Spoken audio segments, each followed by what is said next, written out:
গিয়েছি, আমার দ্বারা আর কিছু হবে না, আমি কিছু পারবো না।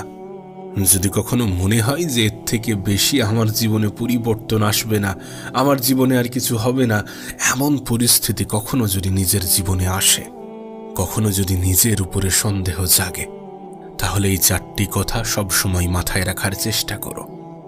জীবনের প্রত্যেকটা খারাপ মুহূর্তে, প্রত্যেকটা কঠিন সময়ে এই 4টি কথা অবশ্যই মাথায় রাখার চেষ্টা করো।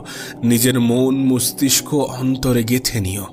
হ্যাঁ, নিজের মন মস্তিষ্ক এবং অন্তরে গেঁথে নিও। প্রথমত এটাকে অ্যাকসেপ্ট করো যে মানব জীবন পরিবর্তনশীল।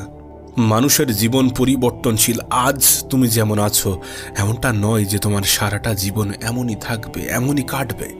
এমনটা নয় যে তোমার সম্পূর্ণ জীবনটা এমনভাবেই অতিবাহিত হবে। না, জীবনের প্রত্যেকটা মুহূর্ত আমাদের যেমন মনের মতো হয় না, জীবন